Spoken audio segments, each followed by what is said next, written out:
Good morning students. ഇന്ന് നമ്മൾ തുടങ്ങുന്നത് കൺസോളിഡേറ്റഡ് ഫിനാൻഷ്യൽ സ്റ്റേറ്റ്മെൻറ്റ്സ് തന്നെ കണ്ടിന്യൂ ചെയ്യാണ്. അപ്പോൾ കഴിഞ്ഞ ക്ലാസ്സുകളിൽ നമ്മൾ എന്താണ് കൺസോളിഡേറ്റഡ് സ്റ്റേറ്റ്മെൻറ്റ് എന്താണെന്ന് പഠിച്ചു. Accounting standard, Indian accounting standard 110 ഇത് ഡയറക്റ്റ് ചെയ്യുന്നു, അത് കൺട്രോൾ ചെയ്യുന്നു, അല്ലെങ്കിൽ പ്രസൻറ്റേഷനെ സംബന്ധിച്ചുള്ള കാര്യങ്ങളൊക്കെ എക്സ്പ്ലെയിൻ ചെയ്യുന്നു എന്ന് നമ്മൾ പഠിച്ചു. അതിനുശേഷം നമ്മൾ എന്താണ് കൺസോളിഡേറ്റഡ് സ്റ്റേറ്റ്മെൻറ്റ്, എന്താണ് പാരൻ്റ് കമ്പനി, എന്താണ് സബ്സിഡറി കമ്പനി എന്നൊക്കെ പഠിച്ചു. ദെൻ അതിനും ശേഷം ഗുഡ്വില്ല് ഒരു അക്വിസിഷനിൽ ഒരു കമ്പനി പർച്ചേസ് ചെയ്യുന്ന സമയത്ത് അതിൽ ഗുഡ്വില്ലാണോ ക്യാപിറ്റൽ റിസർവ് ആണോ അല്ലെങ്കിൽ ബാർഗെയിൻ പർച്ചേസ് പ്രൈസ് ആണോ എന്ന് കാൽക്കുലേറ്റ് ചെയ്യാൻ പഠിച്ചു.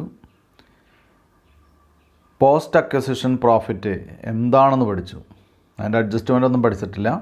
എന്താണ് പോസ്റ്റ് അക്വിസിഷൻ പ്രോഫിറ്റ്, അതിനു മുൻപ് എന്താണ് പ്രീ അക്വിസിഷൻ പ്രോഫിറ്റ് അത് പഠിച്ചു. വളരെ പ്രധാനപ്പെട്ട മൈനോറിറ്റി ഇൻട്രസ്റ്റ് എന്താണെന്ന് പഠിച്ചു.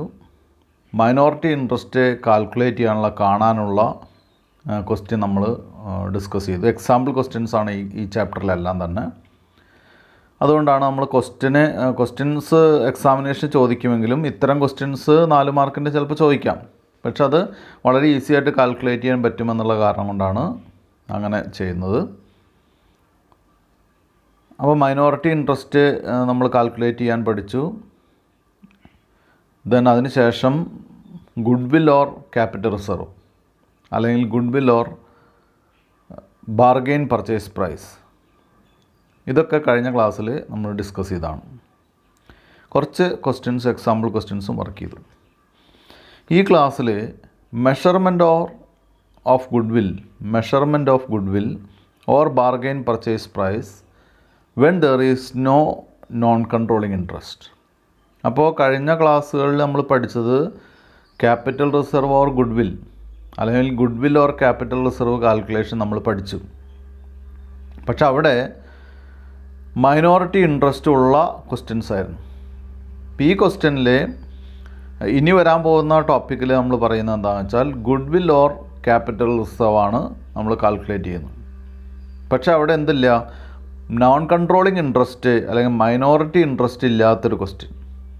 അതിലെങ്ങനെ നമുക്ക് ഇത് കാൽക്കുലേറ്റ് ചെയ്യാൻ സാധിക്കും?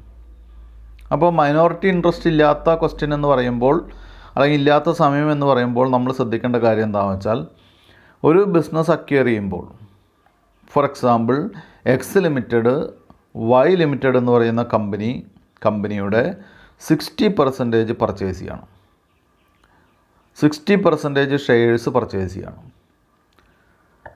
അപ്പോൾ 60% കഴിഞ്ഞ് ബാക്കിയുള്ള 40%നെയാണ് മൈനോറിറ്റി ഇൻട്രസ്റ്റ് എന്ന് പറയുന്നത്. അപ്പോൾ നമ്മളൊരു കമ്പനി പർച്ചേസ് ചെയ്യുമ്പോൾ പർച്ചേസ് ചെയ്യുന്ന കമ്പനിയെ പാരൻറ്റ് കമ്പനി എന്ന് പറയും. ഏത് കമ്പനിയാണോ പർച്ചേസ് ചെയ്യുന്ന ആ കമ്പനിയെ സബ്സിഡറി കമ്പനി എന്ന് പറയും.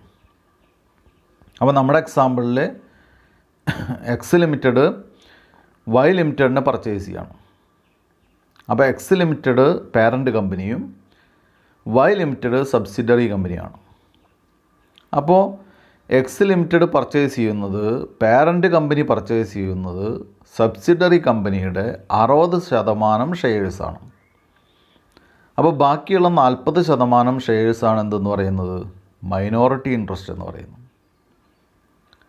മനസ്സിലായിട്ടുണ്ടാവും എന്ന് വിചാരിക്കുന്നു, കൂടുതൽ വ്യക്തമായിട്ടുണ്ടാവും. ഞാൻ ആർക്കെങ്കിലും കിട്ടാത്തവരുണ്ടെങ്കിൽ അവർക്ക് വേണ്ടിയിട്ടാണ് വീണ്ടും പറയുന്നത്. അപ്പോൾ 60% പർച്ചേസ് ചെയ്താൽ ബാക്കിയുള്ള 40%മാണ് മൈനോറിറ്റി ഇൻട്രസ്റ്റ്. അപ്പോൾ മൈനോറിറ്റി ഇൻട്രസ്റ്റ് എല്ലാ തലത്തിലും നമ്മൾ കാണണം. ഇപ്പോൾ പ്രീ അക്വിസിഷൻ പ്രോഫിറ്റ് ആണെങ്കിലും പോസ്റ്റ് അക്വിസിഷൻ പ്രോഫിറ്റ് ആണെങ്കിലും ഒക്കെ അത് കാണണം. അതത് ടോപ്പിക്ക് എടുക്കുന്ന സമയത്ത്, പ്രോബ്ലം ചെയ്യുന്ന സമയത്ത് ഞാൻ പറയാം.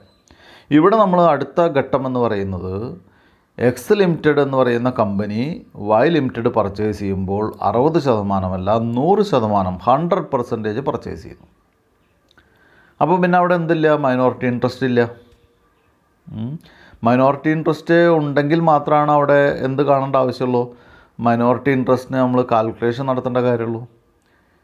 ഇവിടെ നമ്മളൊരു എക്സ് ലിമിറ്റഡ് എന്ന് പറഞ്ഞ കമ്പനി വൈ ലിമിറ്റഡിൻ്റെ മുഴുവൻ ഷെയർസും 100% ഷെയർസും 100% ഷെയർസും പർച്ചേസ് ചെയ്യുന്ന കാരണം കൊണ്ട് അവിടെ മൈനോറിറ്റി ഇൻട്രസ്റ്റ് ഉണ്ടായിരിക്കുന്നതല്ല.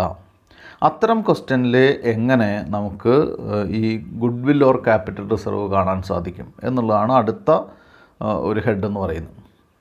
അപ്പോൾ ഇതിൻ്റെ ഒരു പ്രത്യേകത എന്താണെന്ന് വെച്ചാൽ ഇത് എളുപ്പമാണ്. കാരണം മൈനോറിറ്റി ഇൻട്രസ്റ്റ് ഒക്കെ കാണാനാണ് ബുദ്ധിമുട്ട്. ഇതിപ്പോൾ നമ്മൾ കൊടുത്ത പൈസയും നേരത്തെ നമ്മളെന്താ പറഞ്ഞാൽ കൊടുത്ത പൈസയും മൈനോറിറ്റി ഇൻട്രസ്റ്റും കൂടി കൂട്ടി അതാണോ നെറ്റ് അസറ്റാണോ ഏതാണോ വലുത് അങ്ങനെയാണ് കമ്പയർ ചെയ്യുന്നത് അല്ലേ. ഇപ്പോൾ ഇവിടെയുള്ള എളുപ്പം എന്താണെന്ന് വെച്ചാൽ മൈനോറിറ്റി ഇൻട്രസ്റ്റ് ഇല്ല. മൈനോറിറ്റി ഇൻട്രസ്റ്റ് ഇല്ലാത്ത കാരണം കൊണ്ട് നമ്മൾ എന്തുമാത്രം കമ്പയർ ചെയ്താൽ മതി? നമ്മൾ കൊടുത്ത പൈസയും അവരുടെ നെറ്റ് അസറ്റും വാങ്ങിയ കമ്പനിയുടെ നെറ്റ് അസറ്റും കൂടി കമ്പയർ ചെയ്താൽ മതി. അങ്ങനെ കമ്പയർ ചെയ്യുമ്പോൾ രണ്ട് രീതിയിൽ കമ്പയർ ചെയ്യാം. ഒന്ന്, നെറ്റ് അസറ്റ് എങ്ങനെ കമ്പയർ ചെയ്യാം? ഫെയർ വാല്യൂ ബേസിൽ കമ്പയർ ചെയ്യാം. നെറ്റ് അസറ്റ് തന്നിട്ടില്ലെങ്കിൽ ഫെയർ വാല്യൂ ബേസിൽ കമ്പയർ ചെയ്യാം. അതും അല്ലെങ്കിൽ എന്ത് ചെയ്യാം? പ്രൊപ്പോർഷനേറ്റ് മെത്തേഡിൽ കമ്പയർ ചെയ്യാം. മനസ്സിലായല്ലോ? അപ്പോൾ അടുത്ത ക്വസ്റ്റ്യനിലേക്ക് പോകാം. എക്സാമ്പിൾ ക്വസ്റ്റ്യൻ ആണ്. എക്സാമ്പിൾ 12 ആണ്. പേജ് നമ്പർ 237, 237 പേജിലെ എക്സാമ്പിൾ 12 ആണ്. ഞാൻ ക്വസ്റ്റ്യൻ വായിക്കാം. Gagana limited acquired Sarang limited. Gagana limited എന്ന് പറഞ്ഞ കമ്പനി സാരംഗ് ലിമിറ്റഡ് എന്ന് പറഞ്ഞ കമ്പനിയെ എന്ത് ചെയ്തു? അക്വയർ ചെയ്തു. On a payment of 85 lakhs, 85 ലക്ഷം രൂപ കൊടുത്തിട്ടാണ് അക്വയർ ചെയ്തത്. And transferring A retail business the fair value of which is 62 lakhs. അപ്പോൾ ഇവിടെ കുട്ടികൾക്കൊരു തെറ്റിദ്ധാരണ ഉണ്ടാവും, ഞാനത് പറയാം. 62 lakhs full stop. Assets acquired and liabilities assumed in the acquisition were rupees 1,20 lakhs. Find out the goodwill. അപ്പോൾ ഇതിൽ കൃത്യമായിട്ട് ഗുഡ് ആണെന്ന് പറഞ്ഞിട്ടുണ്ട്. അല്ലെങ്കിൽ നമ്മളോട് ചോദിക്കും എന്താണ് find out good will or capital reserve എന്നാണ് പറയാം. അപ്പോൾ ഇവിടെ ഒരു പ്രത്യേകതയുള്ള കുട്ടികൾ ഇങ്ങനെ മനസ്സിലാക്കണം. എല്ലാവരുടെ കയ്യിലും ടെക്സ്റ്റ് ഉണ്ടാവുമെന്ന് വിചാരിക്കുന്നു. ടെക്സ്റ്റും നോട്ടൊക്കെ എടുത്ത് വയ്ക്കുക. ടെക്സ്റ്റിലെ 237 പേജ് എടുക്കുക. ഇല്ലസ്ട്രേഷൻ 12 എടുക്കുക കുട്ടികൾ. എന്നിട്ട് ക്വസ്റ്റ്യൻ നോക്കുക. അപ്പോൾ ഇവിടെ നമ്മൾ കൊടുക്കുന്ന പൈസയാണ് എന്താണ് കൺസിഡറേഷൻ പേയബിൾ എന്ന് പറയുന്നു, അല്ലെങ്കിൽ കൺസിഡറേഷൻ പെയ്ഡ് എന്ന് പറയുന്നു, അല്ലെങ്കിൽ ഫെയർ വാല്യൂ ഓഫ് കൺസിഡറേഷൻ എന്ന് പറയുന്നു. നമ്മളിപ്പോൾ ഇവിടെ 85 ലക്ഷം ക്യാഷ് കൊടുക്കുന്നു, പേയ്മെൻറ്റ് കൊടുക്കുന്നു. പ്ലസ് അത് മാത്രമല്ല, പ്ലസ് എന്തുകൂടി കൊടുക്കുന്നുണ്ട്? ഒരു റീറ്റെയിൽ ബിസിനസ് കൂടി കൊടുക്കുന്നുണ്ട്. അതിൻ്റെ ഫെയർ വാല്യൂ എത്രയാണ്? 62 lakhs ആണ്. അപ്പോൾ നമ്മുടെ ടോട്ടൽ പേയ്മെൻറ്റ് എത്രയാണ്? 85 lakhs പ്ലസ് 62 lakhs ആണ് നമ്മുടെ ടോട്ടൽ പേയ്മെൻറ്റ്. മനസ്സിലായിട്ടുണ്ടാവുമെന്ന് വിചാരിക്കുന്നു അല്ലേ? നമ്മൾ കൊടുക്കുന്നത് 2 പേയ്മെൻറ്റാണ്, 2 തരത്തിലാണ്, 2 മോഡിലാണ് കൊടുക്കുന്നത്. മോഡൽ എന്ന് പറയാൻ പറ്റില്ല, 2 മോഡിലാണ് കൊടുക്കുന്നത്. ഒന്ന് 85 ലക്ഷം പേയ്മെൻറ്റും മറ്റൊന്ന് 62 ലക്ഷം രൂപ വിലയുള്ളൊരു ബിസിനസ്സും, റീറ്റെയിൽ ബിസിനസ്സും. 2 കൂടിയാണ് പേ ചെയ്യുന്നത്. ആർക്ക് പേ ചെയ്യുന്നത്? സാരംഗ് ലിമിറ്റഡിൻ്റെ പേരിൽ നമ്മൾ പേ ചെയ്യുന്നു. സാരംഗ് ലിമിറ്റഡിന് കൊടുക്കുക എന്ന് പറഞ്ഞാൽ കമ്പനിക്കല്ല കൊടുക്കുന്നത്, അത് കമ്പനിയുടെ ഷെയർ ഹോൾഡേഴ്സിനൊക്കെയാണ് കിട്ടുക. അത് നമുക്ക് പിന്നീട് ആ സെക്ഷൻ പിന്നീട് പഠിക്കാനുണ്ട്. അപ്പോൾ ഇവിടെ നമുക്ക് ശ്രദ്ധിക്കേണ്ട കാര്യം നമ്മൾ എന്ത് പേ ചെയ്തു, അല്ലെങ്കിൽ കൺസിഡറേഷൻ എത്രയാണ് അല്ലേ? അപ്പോൾ consideration payable is equal to എന്താണ്? 1 crore എത്രയാണ്? 85 lakhs പ്ലസ് 62 lakhs. അപ്പോൾ താഴെ കുട്ടികൾ എഴുതുക എന്താണ്? കൺസിഡറേഷൻ പേയബിൾ എന്ന് പറഞ്ഞ് ആദ്യം തന്നെ എന്ത് ചെയ്യുക? ഇൻ ക്യാഷ് എന്നതിൽ കൃത്യമായിട്ട് പറഞ്ഞിട്ടില്ല, അല്ലെങ്കിൽ ക്യാഷ് എന്ന് പറഞ്ഞിട്ട് എഴുതാം. ഇൻ ക്യാഷ് എത്രയാണ്? 85 lakhs. തൊട്ട് താഴെ in the form of retail business 62 lakhs. അത് അണ്ടർലൈൻ ചെയ്യുക, താഴേക്ക് കൂട്ടിയിടുക. അങ്ങനെ കൂട്ടിയിടുമ്പോൾ നമുക്ക് കിട്ടും 1,47 lakhs. 1,47 ലക്ഷം രൂപയാണ് നമ്മൾ കൊടുത്തിട്ടുള്ളത്. നമ്മുടെ കൺസിഡറേഷൻ, നമ്മൾ ആ കമ്പനി വാങ്ങിയ വിലയാണ് 1,47 ലക്ഷം രൂപ അല്ലേ? ഇനി നമ്മളോട് എന്താ പറഞ്ഞിട്ടുള്ളത്? ക്വസ്റ്റ്യനിൽ പറഞ്ഞിട്ടുള്ളത് എന്താണ്? Assets acquired and liabilities assumed in the acquisition are 1,20 lakhs. Assets acquired and liabilities എന്ന് പറയുമ്പോൾ ആസറ്റ്സ് ഓവർ ലയബിലിറ്റീസ് ആണ്, നെറ്റ് അസറ്റ്സ് ആണ്. മനസ്സിലായല്ലോ? അല്ലെങ്കിൽ ലയബിലിറ്റീസ് വേറെ തരില്ലേ? ലയബിലിറ്റീസ് വേറെ തരികയാണെങ്കിൽ നമ്മൾ എന്ത് ചെയ്യണം? ഡിഡക്റ്റ് ചെയ്യണം. ഇവിടെ പറഞ്ഞിട്ടുള്ളത് assets acquired and liabilities were rupees 1,20 lakhs ആണ് പറഞ്ഞിട്ടുള്ളത്. അപ്പോൾ എന്ത് ചെയ്യുക?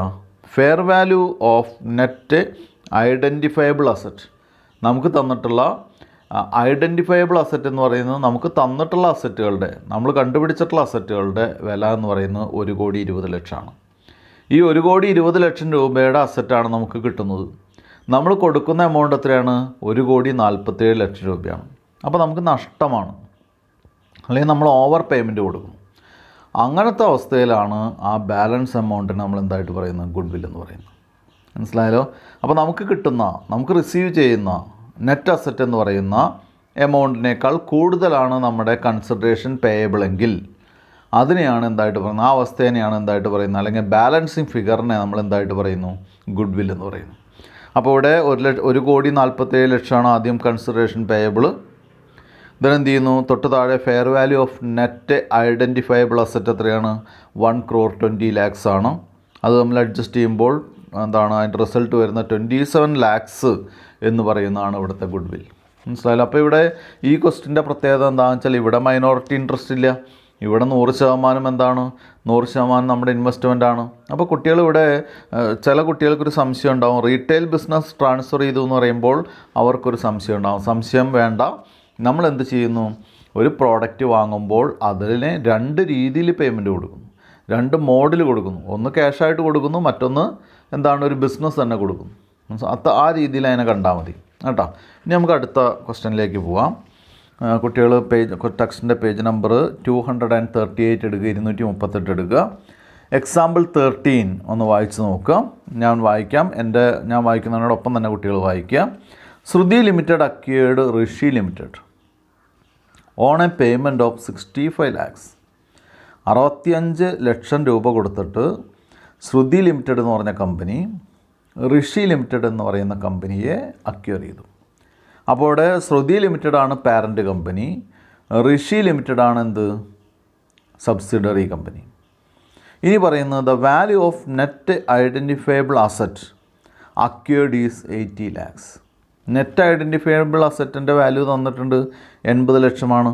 ദെൻ നമ്മളോട് ചോദിക്കുന്നു compute goodwill or capital reserve or goodwill or bargain purchase price. അപ്പോൾ ക്യാപിറ്റൽ റിസർവിനെ പറയുന്ന മറ്റൊരു പേരാണ് ബാർഗെയിൻ പർച്ചേസ് പ്രൈസ്. അപ്പോൾ ചില കുട്ടികൾക്കെങ്കിലും ഇതിൻ്റെ ഒരു ടെക്നിക്ക് ഇപ്പോൾ മനസ്സിലായിട്ടുണ്ടാവും. നമ്മളൊരു കമ്പനി വാങ്ങുമ്പോൾ നഷ്ടം വരികയാണെങ്കിൽ നഷ്ടം വരുന്നതിന് നമ്മൾ എന്ത് ചെയ്യും? അധികമാണ് നമ്മുടെ കൺസിഡറേഷൻ എങ്കിൽ, അതായത് നെറ്റ് അസറ്റിനേക്കാളും അധികമാണ് നമ്മൾ പേ ചെയ്യുന്നതെങ്കിൽ അവിടെ അധികം പേ ചെയ്ത എമൗണ്ടിന് ഗുഡ് വിൽ എന്ന് പറയും. ഇനി നമ്മൾ പേ ചെയ്തതിനേക്കാൾ കൂടുതലാണ് നമുക്ക് നെറ്റ് അസറ്റ് കിട്ടുന്നതെങ്കിൽ ആ കൂടുതൽ കിട്ടുന്ന എമൗണ്ടിന് നമ്മൾ എന്തായിട്ട് പറയും? ക്യാപിറ്റൽ റിസർവ് എന്ന് പറയും. അതും അല്ലെങ്കിൽ പർച്ചേസ് പ്രൈസ് എന്ന് പറയും. അപ്പോൾ ഇപ്പോൾ ഏറെക്കുറെ ആദ്യം ഈ ചാപ്റ്റർ തുടങ്ങിയപ്പോൾ ഒന്നും മനസ്സിലാവാതിരിക്കുന്ന സമയത്ത് നിന്ന് ഒരുപാടൊക്കെ അല്ലെങ്കിൽ എന്താണ് ഏറെക്കുറെയൊക്കെ മനസ്സിലാവുന്ന രീതിയിലേക്ക് മാറിയിട്ടുണ്ടാവും അല്ലേ? അപ്പോൾ ഇവിടെ കുട്ടികൾ ഒന്നുകൂടി ശ്രദ്ധിക്കുക. നമ്മൾ കൊടുക്കുന്ന എമൗണ്ട് 65 ലക്ഷമാണ്, നമുക്ക് കിട്ടുന്നത് എത്രയാണ്? 80 ലക്ഷമാണ് അല്ലേ? അപ്പോൾ ഒരു സാധാരണ രീതിയിൽ ആലോചിച്ച് കഴിഞ്ഞാൽ നമുക്കറിയാം എന്താണ്?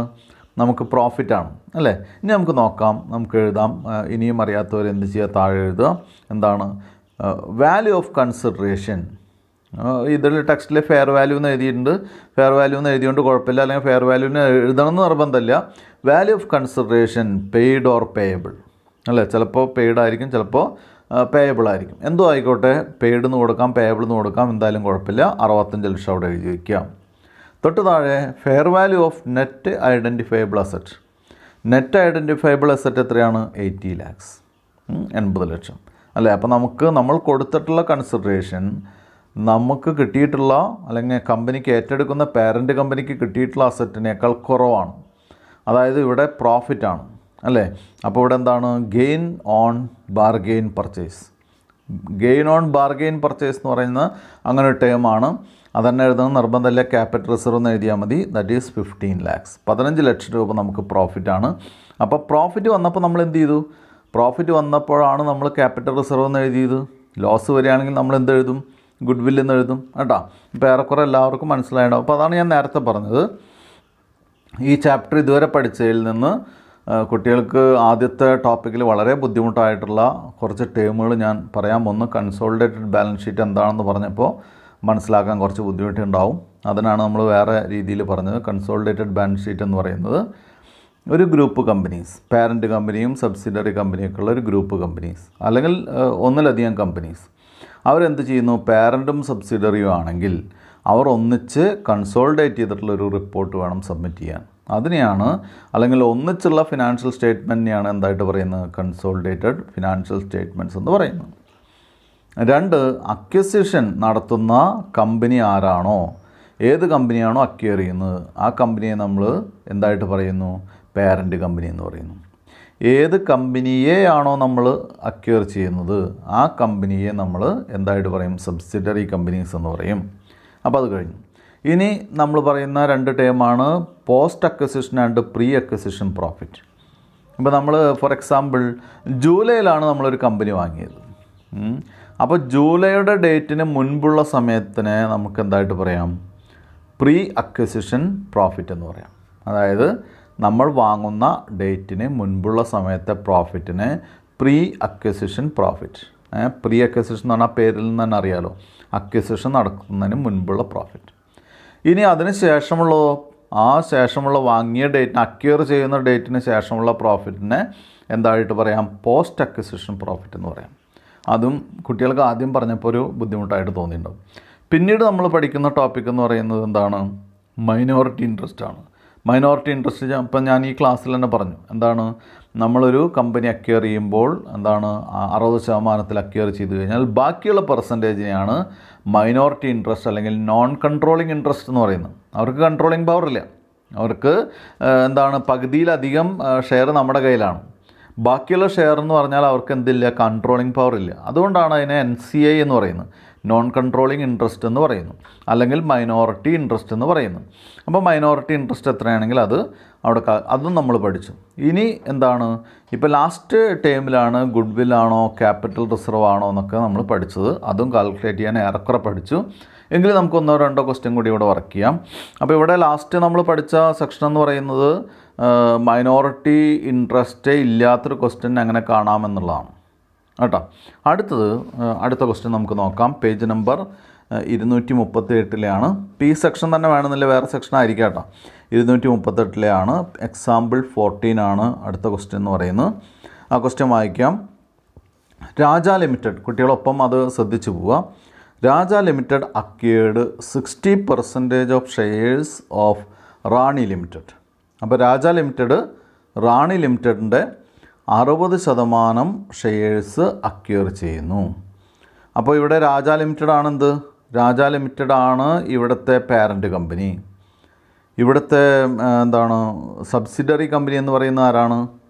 റാണി ലിമിറ്റഡ് ആണ്. അപ്പോൾ രാജ ലിമിറ്റഡ് പാരൻറ്റ് കമ്പനിയും റാണി ലിമിറ്റഡ് സബ്സിഡറി കമ്പനിയുമാണ്. ഇനി പേയിങ് 50 lakhs, 50 ലക്ഷമാണ് പേ ചെയ്യുന്നത്. അപ്പോൾ 50 ലക്ഷം പേ ചെയ്യുമ്പോൾ ഇവിടെ കൺസിഡറേഷൻ എന്ന് പറയുന്നത് 50 lakh ആണ്. മനസ്സിലായല്ലോ? നമ്മൾ പേ ചെയ്യുന്ന കൺസിഡറേഷൻ എന്ന് പറയുന്നത് 50 ലക്ഷമാണ്. ഇനി പറയുന്നത് എന്താണ്?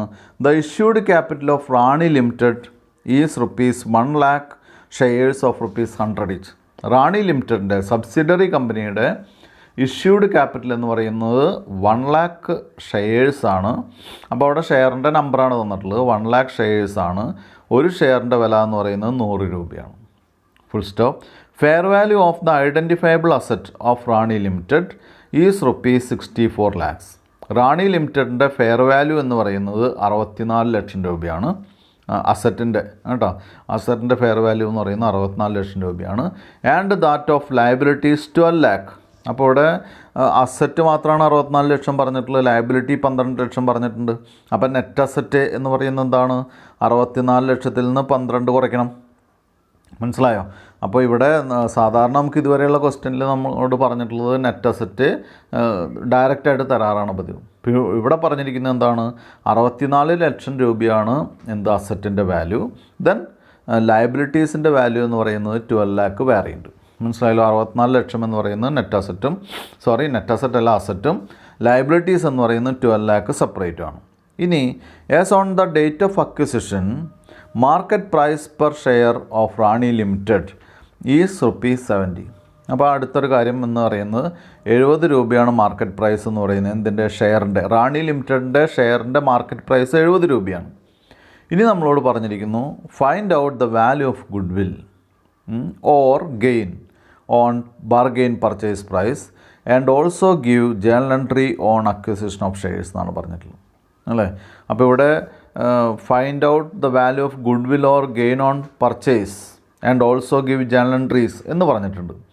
അതുപോലെ തന്നെ എന്താണ് വേറെ ഒരു കാര്യമുള്ളത് എന്താണെന്ന് വെച്ചാൽ ഫെയർ വാല്യൂ ഓഫ് ഐഡൻറ്റിഫയബിൾ എന്താണ് അസറ്റ് ഓഫ് റാണി ലിമിറ്റഡ് എന്ന് പറയുന്നത് 64 lakh and that of liabilities എന്ന് പറയുന്നത് 12 lakh ആണ്. മനസ്സിലായല്ലോ? ഇതാണ് ക്വസ്റ്റ്യൻ. അപ്പോൾ ഈ ക്വസ്റ്റ്യനിൽ നമ്മൾ ശ്രദ്ധിക്കേണ്ട ഒരു കാര്യം എന്താണെന്ന് വെച്ചാൽ ഇതിൽ ഏത് മെത്തേഡിൽ ചെയ്യണമെന്ന് പറഞ്ഞിട്ടില്ല. മനസ്സിലായാലും ഏത് മെത്തേഡിലാണ് ചെയ്യണമെന്ന് പറഞ്ഞിട്ടില്ല.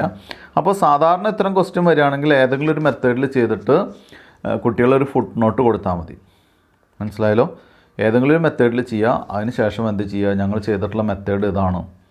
It is assumed that the method is എന്താണ് ഫോളോഡ് അല്ലെങ്കിൽ റിക്വേർഡ് ഈസ് ഇത് മെത്തേഡ് എന്താണ് പ്രൊപ്പോർഷനേറ്റ് മെത്തേഡാണ് അല്ലെങ്കിൽ ഫെയർ വാല്യൂ മെത്തേഡാണ് എന്ന് പറഞ്ഞിട്ട് ചെയ്താൽ മതിയാകും. മനസ്സിലായല്ലോ? ഇപ്പോൾ ടെക്സ്റ്റിൽ നമുക്ക് ഈ ക്വസ്റ്റ്യൻ 2 രീതിയിലും ചെയ്തിട്ടുണ്ട്. ഒന്ന് ഫെയർ വാല്യൂ മെത്തേഡിലും ചെയ്തിട്ടുണ്ട്, മറ്റൊന്നെന്ന് പറയുന്നത് എന്താണ് പ്രൊപ്പോർഷനേറ്റ് മെത്തേഡിലും ടെക്സ്റ്റിൽ ചെയ്തിട്ടുണ്ട്. നമുക്ക് നോക്കാം. എ പോയിൻ്റ് എന്ന് പറയുന്നത് calculation taking NCI at fair value എന്നുള്ളതാണ് ഒന്നാമത്തെ പോയിൻ്റ്. അതായത് NCI എന്ന് പറയുന്നത് നമ്മൾ ഫെയർ വാല്യൂവിൽ എടുക്കുകയാണെങ്കിൽ, അപ്പോൾ അതിനെ നമുക്ക് ഫുൾ ഗുഡ് വിൽ എന്ന് പറയാം. ഫെയർ വാല്യൂവിൽ എടുക്കുകയാണെങ്കിൽ എന്താണ് ഫുൾ ഗുഡ് വില്ല് എന്നുള്ള ബേസിലാണ്. നമുക്കറിയാലോ ഫെയർ വാല്യൂ ചെയ്യുമ്പോൾ എപ്പോഴും ഗുഡ് വില്ല് കൂടുതലായിരിക്കും.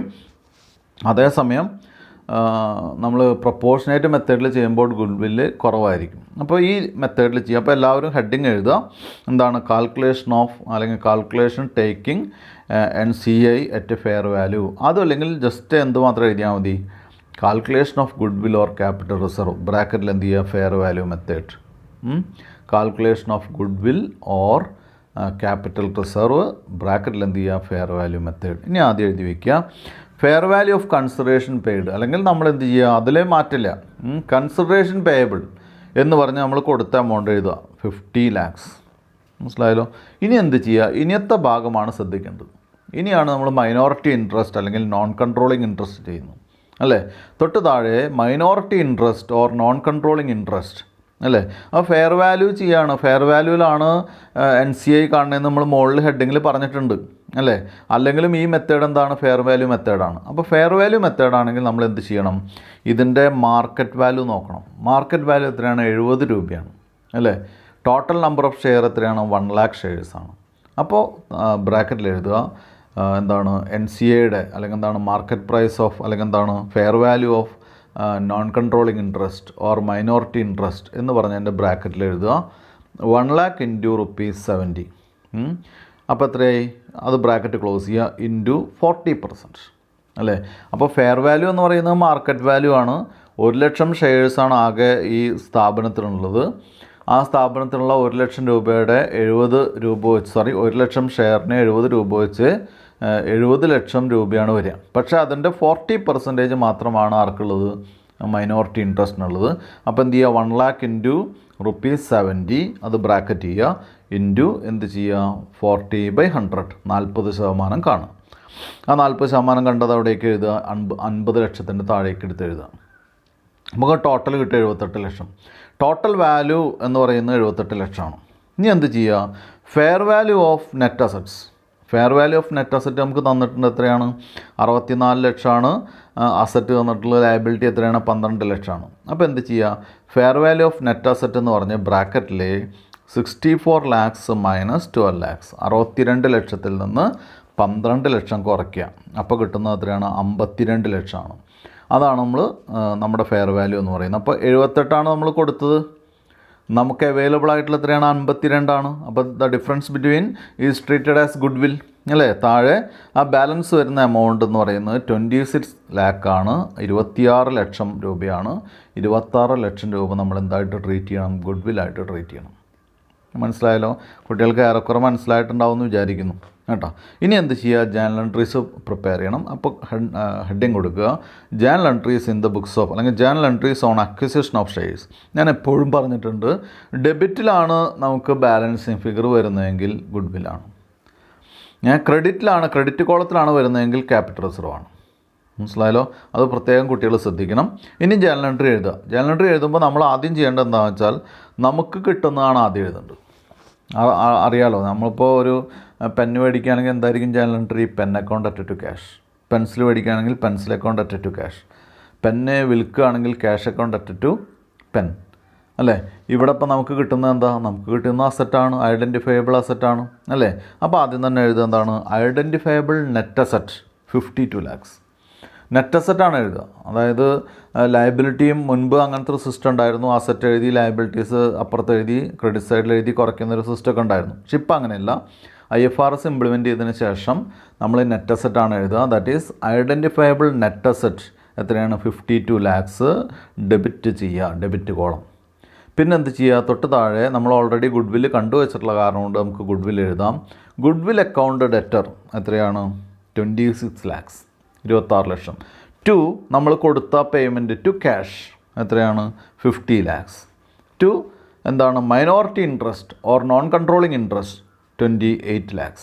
അപ്പോൾ ഈക്വലായി അല്ലേ, ഈക്വലായി. അപ്പോൾ ബീയിങ് എന്ത് ചെയ്യുക? Company acquired with a good will of ₹26 lakhs എന്ന് നമുക്ക് നരേഷൻ കൊടുത്താൽ മതിയാകും. മനസ്സിലായല്ലോ. അപ്പോൾ ഈ ആദ്യത്തെ എ പോയിൻ്റ്, അതായത് ഫെയർ വാല്യൂ മെത്തേഡ് ഇവിടെ അവസാനിക്കുകയാണ്. രണ്ടാമത്തെ ബി പോയിൻ്റാണ്, ബി മെത്തേഡാണ്. അത് എന്താണ്? Calculation of goodwill or capital reserve ബ്രാക്കറ്റിൽ നമ്മൾ എന്ത് ചെയ്യുന്നു? Proportionate method. അവിടെ നമ്മൾ ഉപയോഗിക്കുന്നത് പ്രൊപ്പോർഷനേറ്റ് മെത്തേഡാണ്. ആദ്യം തന്നെ ആദ്യത്തെ കാര്യത്തിലൊന്നും മാറ്റില്ല, NCയുടെ കാര്യത്തിൽ മാത്രമാണ് വ്യത്യാസമുള്ളൂ. ആദ്യം തന്നെ നമ്മൾ എന്ത് ചെയ്യുന്നു? Fair value of consideration paid or payable എന്ത് വേണമെങ്കിൽ എഴുതാം. ഇവിടെ ഇപ്പോൾ പെയ്ഡ് എഴുതാം നമുക്ക്. Fair value of consideration paid നേരത്തെ അതേ എമൗണ്ടിന് എടുത്ത് എഴുതുക 50 lakhs. തൊട്ട് താഴെ നോൺ കൺട്രോളിങ് ഇൻട്രസ്റ്റ്.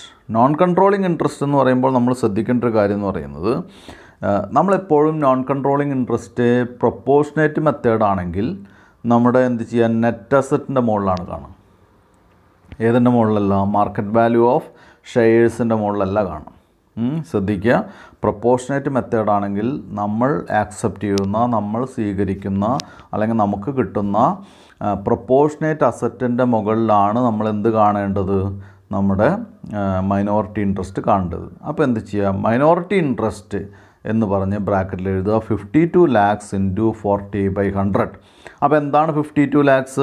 64 ലക്ഷമാണ് നമുക്ക് കിട്ടുന്ന അസറ്റ്. നമുക്ക് നമ്മൾ ഏറ്റെടുക്കുന്ന ലയബിലിറ്റി എന്ന് പറയുന്നത് 12 ലക്ഷമാണ്. അപ്പോൾ 64 ലക്ഷത്തിൽ നിന്ന് 12 ലക്ഷം കുറച്ചാൽ കിട്ടുന്ന 52 lakhs ആണ് നമുക്ക് കിട്ടുന്ന ഐഡൻറ്റിഫയബിൾ അസറ്റ്. ഈ ഐഡൻറ്റിഫയബിൾ അസറ്റിൻ്റെ 40% ആണ് നമ്മൾ പ്രൊപ്പോർഷനേറ്റ് ആയിട്ട് കാണുമ്പോൾ എന്ത് വരിക? മൈനോറിറ്റി ഇൻട്രസ്റ്റ് വരിക. അപ്പോൾ minority interest is equal to എന്താണ്? 52 lakhs ഇൻറ്റു 40%. 52 ലക്ഷത്തിൻ്റെ 40% നമ്മുടെ എന്തായിട്ട് വരുന്നത്? മൈനോറിറ്റി ഇൻട്രസ്റ്റ് ആയിട്ട് വരുന്നത്. അപ്പോൾ അങ്ങനെ നോക്കുമ്പോൾ 20,80,000 ആണ്. 20,80,000 നമ്മുടെ ഫെയർ വാല്യൂ ഓഫ് എന്താണ്? മൈനോറിറ്റി ഇൻട്രസ്റ്റ് അല്ലെങ്കിൽ നോൺ കൺട്രോളിങ് ഇൻട്രസ്റ്റ്. രണ്ടും കൂടി കൂട്ടുമ്പോൾ നമുക്ക് 70,80,000 വരും. 70,80,000 ടോട്ടൽ വരുന്നത്. ഇനി അതിൽ നിന്ന് എന്ത് ചെയ്യുക? ലെസ് നെറ്റ് ഐഡൻറ്റിഫയബിൾ അസറ്റ് അല്ലെങ്കിൽ എന്താണ്? Net assets. നെറ്റ് അസറ്റ്സ് എത്രയാണ്? നേരത്തെ കണ്ടു നമ്മൾ എത്രയാണ്? 52 lakhs ആണ്. 52 lakhs അഡ്ജസ്റ്റ് ചെയ്യുക. അപ്പോഴും നമുക്ക് അവിടെ ഗുഡ് വില്ലാണ് വരുന്നത്. ഗുഡ് വില്ല് എത്രയാണ്? 18,80,000 ആണ് അല്ലേ. അപ്പോൾ ഇവിടെ ഫുൾ ഗുഡ് വില്ല് എന്ന് പറയാൻ പറ്റില്ല. നേരത്തെ എത്രയാണ് ഗുഡ് വില്ല് വന്നത്? 26 lakh ആണ്. അപ്പോൾ ഇവിടെ എത്രയാണ് വന്നത്? ഇവിടെ 18,80,000 ആണ്. അപ്പോൾ ഫുൾ ഗുഡ് വില്ല് വരുന്ന മെത്തേഡ് എന്ന് പറയുന്നതാണ് എന്ത്? Fair value method. അല്ലെങ്കിൽ ഫെയർ വാല്യൂ മെത്തേഡ് യൂസ് ചെയ്യുമ്പോൾ നമുക്ക് അത് ഫുൾ ഗുഡ് വിൽ മെത്തേഡ് എന്ന് കൂടി പറയാൻ പറ്റും. ഈ മെത്തേഡിന് നമുക്ക് എന്തായിട്ട് പറയാം? ഇത് പ്രൊപ്പോർഷനേറ്റ് മെത്തേഡാണ്. ഇനി എന്ത് ചെയ്യുക? അതിൻ്റെ താഴെ ജേർണൽ എൻട്രി പ്രിപ്പയർ ചെയ്യാൻ വേണ്ടിയിട്ട് ഹെഡിങ് കൊടുക്കുക. Journal entries on acquisition of shares. നേരത്തെ എഴുതിയ പോലെ തന്നെ നമ്മൾ എന്ത് ചെയ്യാം? നമുക്ക് കിട്ടിയ അസറ്റ് ആദ്യം എഴുതുക. Identifiable net asset account debtor 52 lakhs. Goodwill account debtor 18,80,000. To cash എത്രയാണ്? 50 lakhs. To non controlling interest or minority interest എത്രയാണ്? 20,80,000. ഇത്രയാണ്. ഇത്രയോടുകൂടി ആ ഹെഡ് ഇവിടെ കഴിയുകയാണ്. അടുത്തും ഇത് തന്നെയാണ് ടോപ്പിക്, എന്നാലും ചെറിയ ചെറിയ മാറ്റങ്ങളാണുള്ളത്. നമുക്ക് അടുത്ത ഹെഡിലേക്ക് പോകാം. Calculation of good will in case of acquisition of interest in subsidiaries at different dates. അപ്പോൾ ഇവിടെ ഒരു പ്രത്യേകതയുള്ള എന്താണെന്ന് വെച്ചാൽ അക്വിസിഷൻ നടക്കുന്നത് കുറച്ച് വൈകിയായിരിക്കും. ഫോർ എക്സാമ്പിൾ എക്സ് ലിമിറ്റഡിനെ വൈ ലിമിറ്റഡിൽ 4 കോടി രൂപയുടെ ഇൻവെസ്റ്റ്മെൻ്റ് ഉണ്ട് ഇപ്പോൾ. അത് ചെറിയൊരു പെർസെൻറ്റേജാണ്. ഈ കൊല്ലം അല്ലെങ്കിൽ അടുത്ത കൊല്ലം മിഡിലിൽ അവരെന്ത് ചെയ്യുന്നു, അത് ഏറ്റെടുക്കുന്നു. അപ്പോൾ ഓൾറെഡി നേരത്തെ ഒരു ചെറിയ ഇൻവെസ്റ്റ്മെൻ്റ് ഉണ്ട്. വൈ ലിമിറ്റഡ് എന്ന് പറഞ്ഞാൽ സബ്സിഡറിയിൽ ഒരു ചെറിയ ഇൻവെസ്റ്റ്മെൻറ്റ് ആർക്കുണ്ട്, എക്സ് ലിമിറ്റഡിനുണ്ട്. പക്ഷേ അത് ഫുള്ളായിട്ട് അല്ലെങ്കിൽ അതിൻ്റെ ഒരു 60% കൺട്രോളിങ് ഏറ്റെടുക്കുന്നത് ഒരു അടുത്ത വർഷം ഒരു മിഡിലൊക്കെ ആയിട്ടാണ്. അപ്പോൾ അത്തരം കണ്ടീഷനിൽ എന്തൊക്കെയാണ് ശ്രദ്ധിക്കേണ്ടത് എന്നുള്ളതാണ് പറയുന്നത്. അപ്പോൾ ഇവിടെ കുട്ടികൾ ശ്രദ്ധിക്കേണ്ട കാര്യം എന്താണെന്ന് വെച്ചാൽ ഒരു അക്കൗണ്ടിങ് ഇയറിൻ്റെ മിഡിലാണ് നമ്മളൊരു കമ്പനി ഏറ്റെടുക്കുന്നതെങ്കിൽ ആ ഏറ്റെടുക്കുന്ന ഡേറ്റ് വരെയുള്ള കാലഘട്ടത്തിനെ നമുക്ക് പ്രീ അക്വിസിഷൻ പീരീഡ് എന്ന് പറയാം. അല്ലെങ്കിൽ എന്നാണോ ഏറ്റെടുക്കുന്നത് അതിന് മുൻപുള്ള പീരീഡിനെ നമുക്ക് പ്രീ അക്വിസിഷൻ പീരീഡ് എന്ന് പറയാം. ആ പീരീഡിലെ പ്രോഫിറ്റിനെ പ്രീ അക്വിസിഷൻ പ്രോഫിറ്റ് എന്ന് പറയാം. ഇനി അടുത്തത് നമ്മൾ ഏറ്റെടുത്തതിന് ശേഷമുള്ള പീരീഡിനെ പോസ്റ്റ് അക്വിസിഷൻ പീരീഡ് എന്ന് പറയാം. ആ സമയത്തുള്ള പ്രോഫിറ്റിനെ പോസ്റ്റ് അക്വിസിഷൻ പ്രോഫിറ്റ് എന്ന് പറയാം. അപ്പോൾ ഇവിടെ എങ്ങനെയാണ് അല്ലെങ്കിൽ അതിൽ വരുന്ന അഡ്ജസ്റ്റ്മെൻറ്റ്സ് ഒക്കെ എന്താണെന്നുള്ളതാണ് ശ്രദ്ധിക്കേണ്ട കാര്യം. ഇനി നമുക്ക് നോക്കാം എന്താണ് ആ ക്വസ്റ്റ്യൻ വായിച്ച എക്സാമ്പിൾ നോക്കിയിട്ട് നോക്കാം. കുട്ടികളപ്പോൾ പേജ് നമ്പർ 239 എടുക്കുക, 239. അതിലൊരു എക്സാമ്പിൾ 15 ആണ്. 15ാമത്തെ എക്സാമ്പിൾ ക്വസ്റ്റ്യനാണ് ഞാൻ വായിക്കാം, കുട്ടികൾ ശ്രദ്ധിക്കുക. D limited has A 40% interest in E limited. D limited എന്ന് പറഞ്ഞ കമ്പനിക്ക് ഇ ലിമിറ്റഡ് എന്ന് പറഞ്ഞ കമ്പനിയിൽ 40% ഇൻട്രസ്റ്റ് ഉണ്ട്. അല്ല, 40% എന്ന് പറയുമ്പോൾ നോൺ കൺട്രോളിംഗ് ആണ്. ഇപ്പോഴത്തെ കണ്ടീഷനിൽ അത് ഫുള്ള് കൺട്രോളിംഗ് പവർ ഇല്ല. അപ്പോൾ അതിനെ നമുക്ക് സബ്സിഡറി എന്ന് പറയാൻ പറ്റില്ല. മനസ്സിലായാലോ? The carrying value of the equity interest which has been accounted for an associate. മനസ്സിലായാലോ? നമ്മുടെ ക്യാരിയിങ് വാല്യൂ എന്ന് പറയുന്നത് 40%. അതൊരു അസോസിയേറ്റ് ആയിട്ട് നമ്മൾ എന്ത് ചെയ്യുന്നു, നമ്മൾ കണക്കാക്കുന്നു. മനസ്സിലായാലോ? Accordance with Indian accounting standard 28. Indian accounting standard 28 ആണ് ആ സെക്ഷൻ ഡീൽ ചെയ്യുന്നത്. അതുകൊണ്ടാണ് 28 ഈസ് ₹40 lakhs. മനസ്സിലായല്ലോ? നമ്മുടെ ക്യാരിയിങ് എമൗണ്ട് എന്ന് പറയുന്നത് ഈ 40% ഇൻട്രസ്റ്റിൻ്റെ ക്യാരിയിങ് എമൗണ്ട് എന്ന് പറയുന്നത് 40 ലക്ഷമാണ്. നമ്മൾ 40 ലക്ഷം ആണ് ഓൾറെഡി നമുക്ക് അവിടെ ഇൻവെസ്റ്റ്മെൻറ്റ് ഉള്ളത് കേട്ടോ. ഇനി D limited purchases the remaining 60% interest in E limited. മനസ്സിലായല്ലോ? ഇനി എന്ത് ചെയ്യുന്നു, ബാക്കിയുള്ള 60% കൂടി ഡി ലിമിറ്റഡ് എന്ത് ചെയ്യുന്നു, പർച്ചേസ് ചെയ്യുന്നു ഫോർ 6 crore ഇൻ ക്യാഷ്. അത് എത്ര രൂപ കൊടുത്തിട്ടാണ്? 6 കോടി രൂപ കൊടുത്ത് ബാക്കിയുള്ള 60% കൂടി ഈ കമ്പനി എന്ത് ചെയ്തു, ടേക്ക് ഓവർ ചെയ്തു. The fair value of 40% previously held equity interest is determined to be 4 crore. മാത്രമല്ല ആ ഏറ്റെടുക്കുന്ന സമയത്ത് 6 കോടി രൂപയ്ക്ക് ഏറ്റെടുക്കുന്ന സമയത്ത് മുൻപ് നമ്മുടെ കയ്യിലുണ്ടായിരുന്ന ഇൻവെസ്റ്റ്മെൻറ്റ് ഫെയർ വാല്യൂ എന്ന് പറയുന്നത് 4 കോടി രൂപയാണെന്ന് കണക്കാക്കി. കുട്ടികൾ ശ്രദ്ധിക്കുക, ഏറ്റെടുക്കുന്ന സമയത്ത് നമ്മൾ എന്ത് ചെയ്തു, 60% ഏറ്റെടുത്തത് 6 കോടി രൂപയ്ക്കാണ്. അങ്ങനെ ഏറ്റെടുക്കുന്ന സമയത്ത് ഓൾറെഡി നമ്മുടെ കയ്യിലുണ്ടായിരുന്ന 40%-ന് നമ്മൾ വില കാണുന്ന ഫെയർ വാല്യൂ കാണുന്നത് എത്രയാണ്, 4 കോടി രൂപയാണ്. അതങ്ങനെയാണല്ലോ സ്വാഭാവികമായിട്ടും.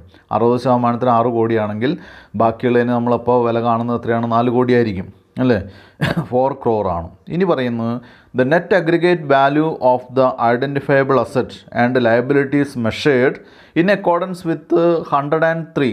ഇന്ത്യൻ അക്കൗണ്ടിങ് സ്റ്റാൻഡേർഡ് 103 എന്ന് പറയുന്നത് അതിൽ 103 പറയുന്നുണ്ട് അസറ്റ്സ് ആൻഡ് ലയബിലിറ്റീസ് എങ്ങനെ വാല്യൂ ചെയ്യണം അല്ലേ. കൃത്യമായിട്ടുള്ള ടേംസും ഡയറക്ഷൻസും പോളിസീസൊക്കെ അതിൻ്റെ കാര്യത്തിലുമുണ്ട്. അപ്പോൾ അക്കൗണ്ടിങ് സ്റ്റാൻഡേർഡ് 103 എന്ന് പറയുമ്പോൾ കുട്ടികൾ പേടിക്കണ്ട, അത് നമ്മുടെ ഭാഗമല്ല, നമ്മുടെ കണ്ടീഷനിൽ വരുന്ന കാര്യമില്ല. കാരണം അത് അക്കോർഡിംഗ് ടു പോളിസി ആണെന്ന് പറയാൻ വേണ്ടി അവിടെ സ്റ്റേറ്റ് ചെയ്തതെന്നുള്ളൂ. പോളിസിയുടെ ഭാഗമായിട്ട് പ്രൊസീജിയറലായിട്ടാണ് അവരെന്ത് ചെയ്തത്, അസറ്റ്സ് ആൻഡ് ലയബിലിറ്റീസിൻ്റെ വില കണ്ടത് എത്രയാണ്, അത് 880 ലക്ഷമാണ്, 880 lakhs. Compute good will also give the journal entry on the date of acquisition of 60% interest. അപ്പോൾ ഇവിടെ പറഞ്ഞിട്ടുള്ള എന്താണ്, ഗുഡ് വില്ല് കാണണം. മാത്രമല്ല 60% ഇൻട്രസ്റ്റ് അക്വയർ ചെയ്യുന്ന ഡേറ്റിനെയാണ് നമ്മൾ എന്തായിട്ട് പറയുന്നത്, അക്വസിഷൻ ഡേറ്റ് ആയിട്ട് പറയുന്നത്.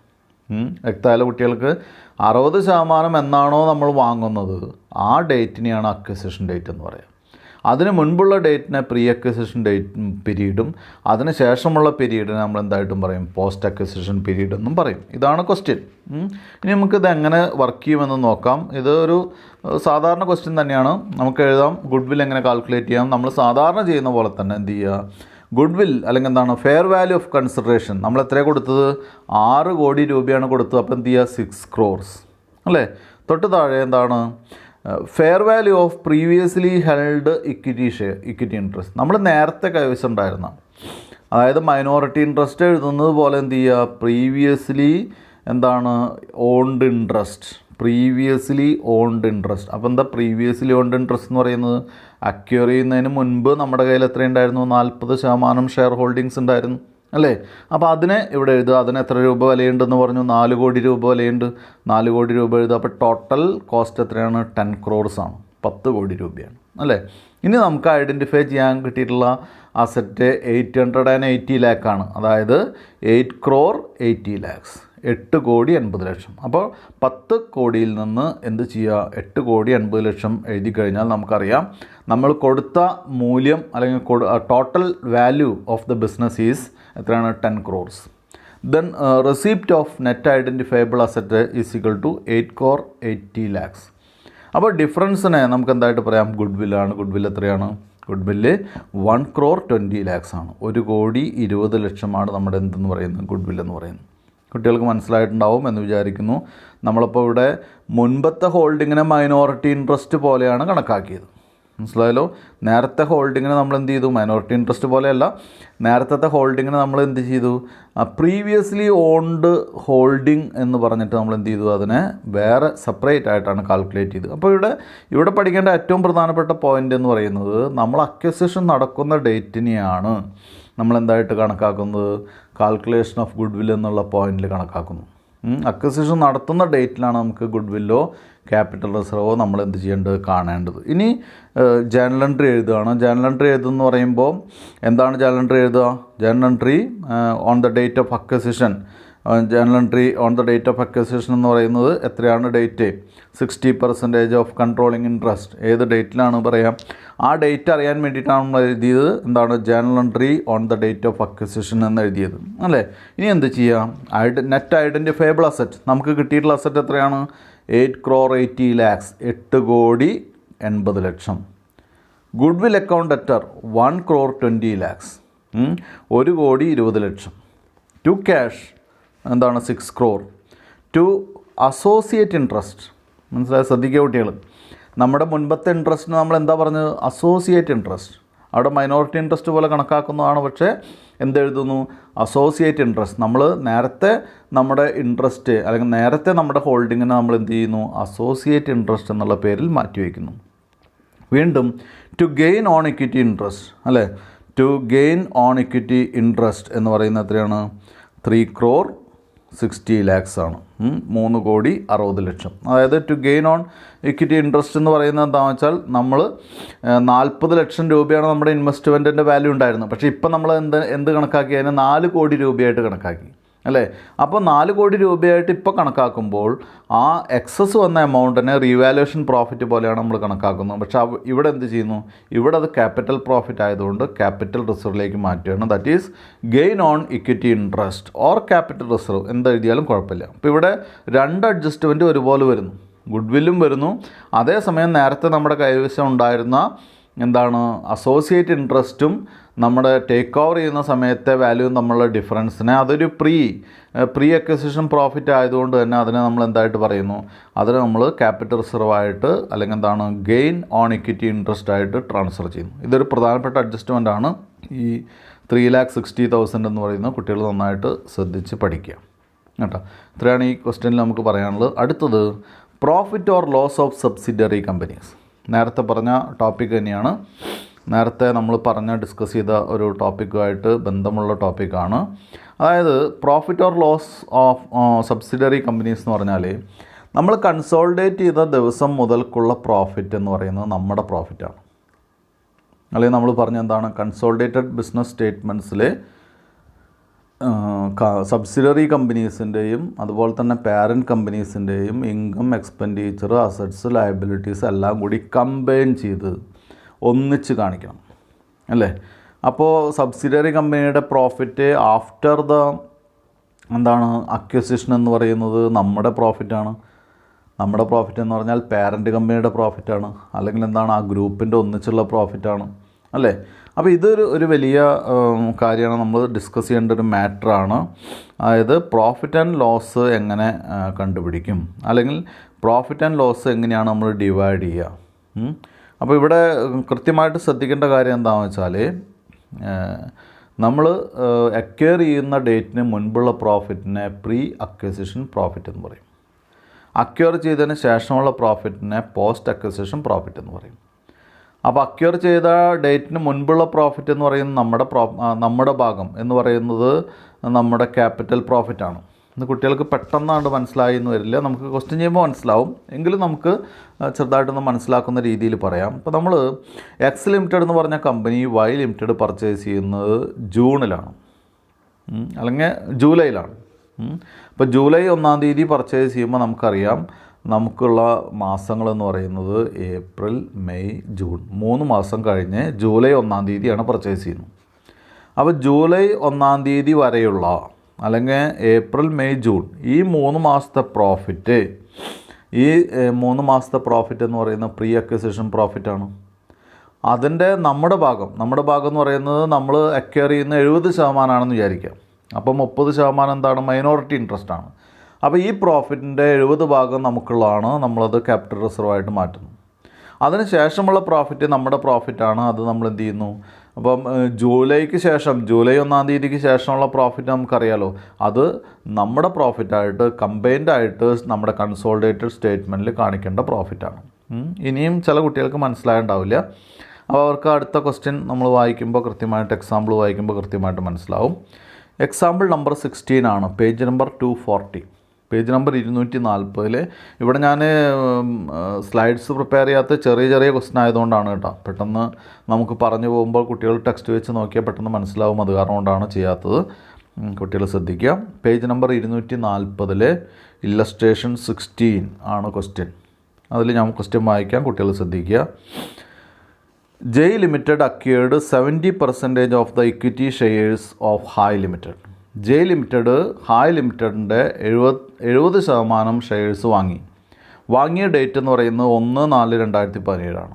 അപ്പോൾ 1/4/2017 വാങ്ങിയാൽ നമുക്കറിയാം ഇൻ ബിറ്റ്വീൻ ഫിനാൻഷ്യൽ ഇയർ അല്ല, കൃത്യമായിട്ട് ഒരു ഇയറിൻ്റെ തുടക്കത്തിലാണ് വാങ്ങിയത്. അപ്പോൾ കാര്യങ്ങൾക്ക് കുറച്ചുകൂടി എളുപ്പമുണ്ട്. At A cost of ₹10 lakhs, 10 ലക്ഷം രൂപയ്ക്കാണ് വാങ്ങിയത്. ഇനി when hi limited had an equity share capital of 10 lakhs and other equity 80,000. ഇനി ഹായ് ലിമിറ്റഡിന് എന്തുണ്ട്? ഇക്വിറ്റി ക്യാപിറ്റൽ 10 lakhs ഉണ്ട്. മാത്രമല്ല അതർ ഇക്വിറ്റി എന്ന് പറഞ്ഞൊരു 80,000 ഉണ്ട്. എന്താണ് ഈ അതർ ഇക്വിറ്റി? അതർ ഇക്വിറ്റി എന്ന് പറയുന്നത് നമ്മൾ പഠിച്ചെന്താണ്? റിസർവ്സ് ആൻഡ് സർപ്ലസ് ആണ് അല്ലേ.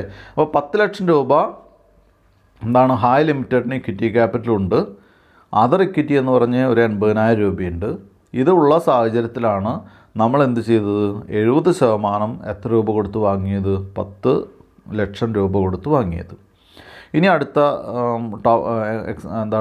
എക്സ്പ്ലനേഷനിലേക്ക് പോവുകയാണ്. In the year ended 31/3/2018 and 31/3/2019 hi limited suffered a loss of ₹2,50,000 and ₹4 lakh respectively. 2 വർഷവും 2018-ലും 2019-ലും. അപ്പം നമ്മൾ വാങ്ങുന്നത് 2017 കേട്ടോ. ആ വാങ്ങിയ വർഷം 2017 ഏപ്രിൽ 1-ാം തീയതിയാണ് നമ്മൾ വാങ്ങിയത്. ആ വർഷം അവസാനിക്കുമ്പോഴും അതിനടുത്ത വർഷവും നമുക്ക് എത്ര ലോസ് ഉണ്ട്? 2,50,000 ആദ്യത്തെ കൊല്ലവും രണ്ടാമത്തെ കൊല്ലം 4 ലക്ഷം രൂപയും നമുക്ക് ലോസ് വന്നിട്ടുണ്ട് റെസ്പെക്റ്റീവ്ലി എന്നാണ് പറഞ്ഞിട്ടുള്ളത്. In the year ended 31/3/2020 the company earned A profit of ₹50,000. Last ഇയറിൽ, അതായത് 3 വർഷത്തെ കാര്യമാണ് പറഞ്ഞിട്ടുള്ളത്. ആദ്യത്തെ 2 വർഷം ലോസാണ്. ലാസ്റ്റ് ഇയറിൽ നമുക്ക് 50,000 രൂപ പ്രോഫിറ്റാണ് വന്നിട്ടുള്ളത്. Assume that the value of net identifiable asset of Hi limited is 10,80,000. Net identifiable അസറ്റിൻ്റെ വാല്യൂ 10,80,000 മനസ്സിലായല്ലോ. ഇനി നമുക്ക് എന്ത് പറഞ്ഞിട്ടുള്ളത്? നമ്മളോട് പറഞ്ഞിട്ടുള്ളത് calculate the non controlling interest, goodwill, amount of loss എന്നുള്ള കാര്യങ്ങളൊക്കെയാണ്. കൺസോളിഡേറ്റഡ് പ്രോഫിറ്റ് ആൻഡ് ലോസിൽ ആഡ് ചെയ്യേണ്ട ലോസ് എത്രയാണെന്നൊക്കെയാണ്. അപ്പോൾ ഇവിടെ 2 വർഷം ലോസ് ഉണ്ട്, 1 വർഷം പ്രോഫിറ്റ് ഉണ്ട്. കുറച്ച് നമ്മൾ ഇതുവരെ ഡിസ്കസ് ചെയ്ത ക്വസ്റ്റ്യൻ പോലെയല്ല, കുറച്ചുകൂടി ഇലാബറേറ്റ് ആയിട്ടുള്ള ക്വസ്റ്റ്യൻ ആണ്. അപ്പോൾ നമുക്ക് ഈ ക്വസ്റ്റ്യൻ മുഴുവനായിട്ട് വർക്ക് ചെയ്യാനുള്ള സമയം ഈ ക്ലാസ്സിലില്ല. അപ്പോൾ ഇതിൻ്റെ വർക്കിങ്സ് നമുക്ക് അടുത്ത ക്ലാസ്സിലേക്ക് നടത്താം. അപ്പോൾ അതുകൊണ്ട് ഇപ്പം ഞാൻ തൽക്കാലം ഇവിടെ ക്ലാസ് നിർത്തുകയാണ്. Thank you.